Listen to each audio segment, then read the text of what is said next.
All right, welcome back to Shit the Car Mod. I hope you've been having a good day. Just trying to not get that caption to be able to figure out what exactly I'm saying. There's one particular car so many people have linked me over the past few weeks. I wonder if that'll be on here. It probably will be. Start off with Audi, take the wheel.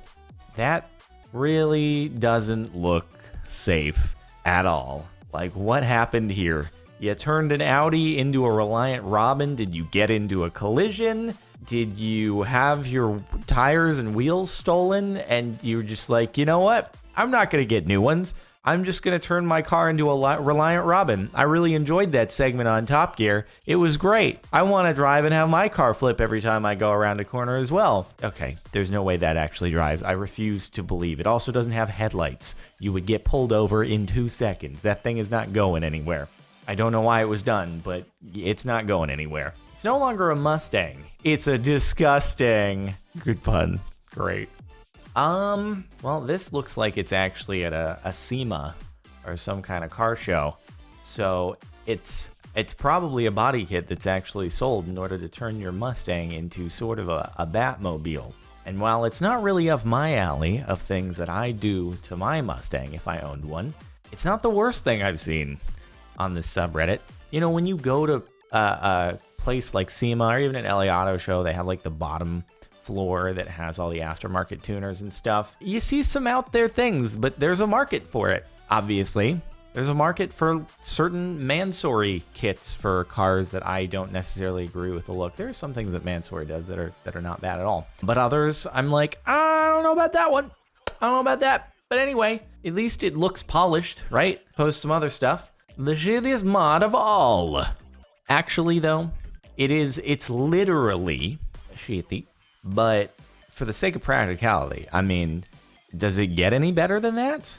Granted, I don't think there's anywhere for it to be disposed of. It's not particularly comfortable, but this alleviates any problems that you would ever have on a road trip finding a toilet. You're sitting on one the whole time. Isn't that just the best, though? The only problem is that wouldn't be a very comfortable seat. You know what's just the...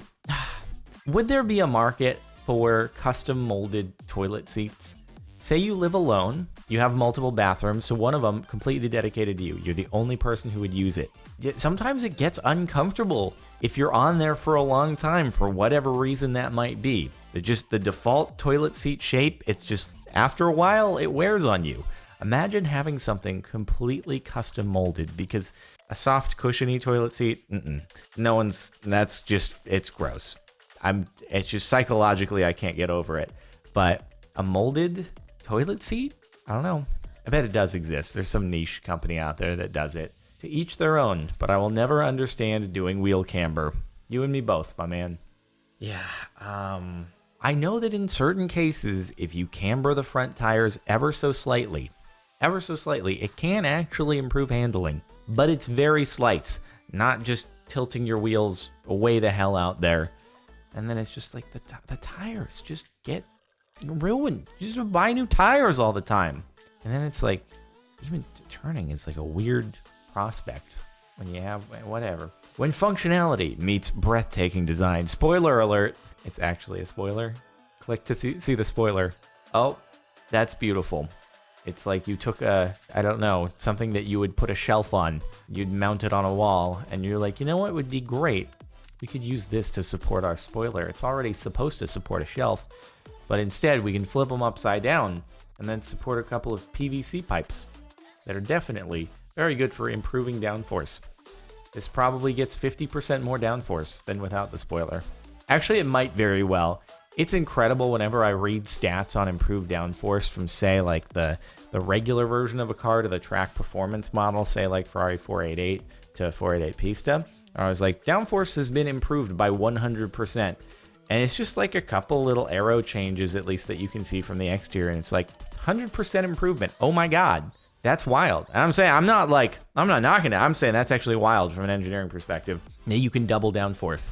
And it seems like it always, like, when's the limit to downforce? When are we going to get to the point where it's like, you just can't go, because then when it goes from Pista to whatever the 488 successor is, they're like, downforce has been improved by another 100%. I'm like, when are you not able to do that anymore? There's got to be a limit. It's just crazy.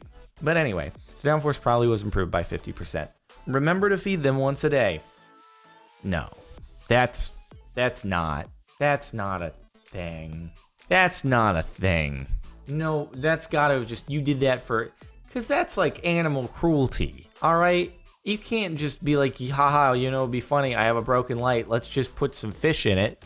The fish didn't just spawn there. You know, no fish. You didn't park this next to a lake, have it rain, and then a fish was like, you know what I'm going to do? I'm going to just spray my fertilized eggs inside of it, like up in the air, and then they landed inside of this broken light. That didn't happen. You put those fish there. Those poor fish. Okay, it's quite possible it's Photoshop. It could be Photoshop. Bottom to top could be, yeah, could definitely. That's what I'm going to go with. We're going to go with Photoshop, because nobody would ever go on the internet and tell lies there. I'm at a loss for words. This isn't the first time we've seen a truck like this either. It always looks like it's braking way too hard, or it's trying to look at something like, whoa, look at that. Do you see that little indentation? Oh no, now it's behind me. Oh, you see that? Oh no, it's behind. It's never satisfied until you park it. And then you just really closely examine exactly what's going on the ground in front of it. Also, what happens when you actually do brake hard? Does it just like slam the front end into the ground? Just why though? Also, isn't that impractical? A pickup truck, you probably want to have the bed be flat for so many reasons. But instead, it's just, I don't understand. I don't know why you would do that. But that's also, I don't know why you do any of the things on this subreddit. Seen from my Prius. I identify as a Prius. Oh boy, does that mean that you are not a good driver and you're self-aware? Because I suppose I can respect that. But it's probably done as irony. Also, I like how the exhaust is just angled out so that anything, God, can you imagine driving by in like a low sports car? Just if I had my window down in one of my cars driving by that, I would go up to the top of his wheel and I would just get a face full of exhaust. I'm gonna try to avoid him. When you can't afford a Hummer, but you still want people to know you have a small pain, you just add the Hummer on the back. Also the quad exhaust. I wonder if they're functional. Probably not. Oh boy. See, the thing is, I bet you could actually make one of these look pretty cool with the right tasteful modifications to it. Kind of square off the back a little bit more. Make it a little bit less bubbly. You could make one of these things look pretty cool. Instead though, not quite so much. I'm gonna be honest. There was a time, probably early elementary school, when I was like, oh, Hummers are pretty cool. When I would see a kid at school be dropped off in a Hummer. Now, I'm just like, oh, I'd be kind of embarrassed to do that. The old Hummer, the H1, like the Arnold Schwarzenegger Hummer, I'm cool with those. But it's like the newer ones, it's just, it seems too tacky. A little bit too tacky. And I think they went through their phase of like super popular and now they're not. They've kind of fallen off a little bit, but I still see them. A couple of people on my street have them. And it's interesting, man. It just seems like the fad came and went. Kind of like fidget spinners. And then they faded away. But then you still got a few people who have them. A few people still spin the fidget spinners. And you're like, oh, I thought the fad kind of died there. Dubai. Is it actually in Dubai, though? Because there's no license plate for me to tell for sure. But also, like, just... Hey, yeah, guys, can you make the whole car gold? I mean, yeah, sure, we can do... No, I mean the whole car, like also the windows. I don't want to be able to see out of the car. I just want it to be gold. Well, how are you going to... I'm not going to drive it. Actually, I'm going to try to drive it, but you're going to install cameras on the front, and then you're going to turn the front windscreen into a monitor. And it just takes the input from the camera. So I can see what I'm doing, but it's just like I'm playing a video game, and there's no light anywhere else. Can you do that for me? But sir, you're going to get pulled over. I don't care. I will pay lots of money to make sure that it's fine. I will keep driving it. Don't worry about it. Windows are just gold. Okay. This was posted on iFunny. That's kind of great, actually. I bet the red interior came first, and then they're like, you know what? I don't really care much about this car. What can we do to it? Wrap it like a watermelon? I'm more impressed at just how well done the watermelon wrap is. That's awful taste, but great execution right there. It probably cost a lot more to do the watermelon wrap than it cost to buy that car in the first place. Because, like, that's well done. Well applied. Not a whole bunch of pixels, so there could be some air bubbles in there. I don't know for sure, but well met. Also, this car looks a bit like a fish with those headlights. Just a little bit.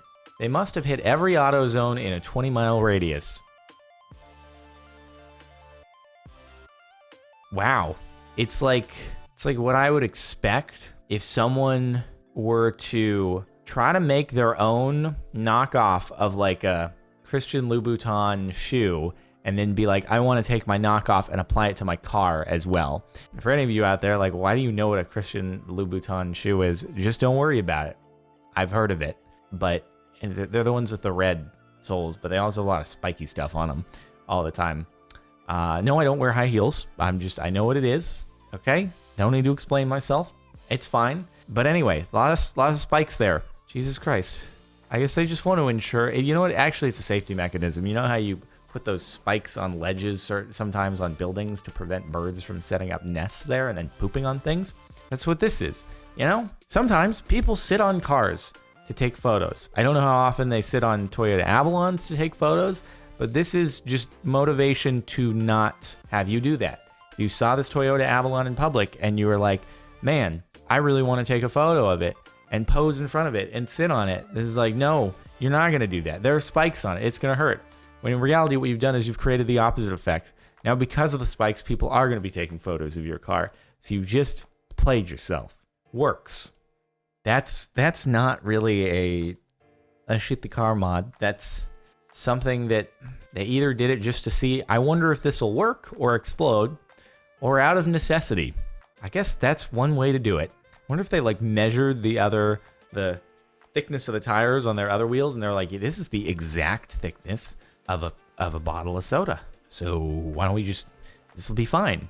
There's no way this could ever not work. There's no way that the tape will break, or that one of the soda bottles will explode from the weight, or that the wheel itself will chop into the plastic and eventually just, nope, this will work. This will be great. Don't worry about it. It'll be fine. Totally safe too.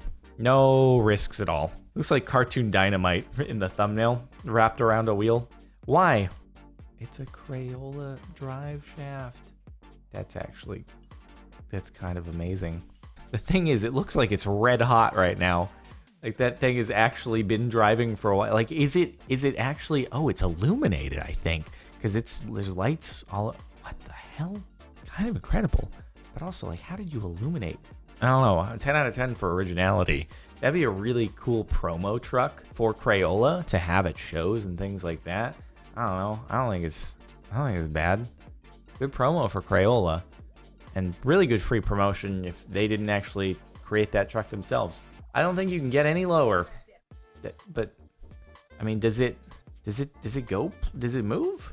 Because it's not bagged. I can tell you that much. But what might happen is you see it has these rings here. You might actually be able to prop it back up when you need to move, and then you get to the car show and you like bring it down. So that if it moves, I assume is how it works. But how? Like, how do you do that? He went to a show once. He's like, oh, look at all these people bringing their lowriders to showcase. I'm going to outdo them all. Went back and like put this thing together. Yeah, I just hope you never get into an accident because you're dead. You're basically dead. That's the one thing I think about when it comes to like the Ford GT40, which I've contemplated, one of those replicas. It's like, it's cool. The problem is if you get into an accident, you gon' die. And granted, I haven't gotten into any accidents, but if I did, because it's not always something you can control, could be someone else running into you, you dead. And that scares me a little bit. Modern cars are a lot safer.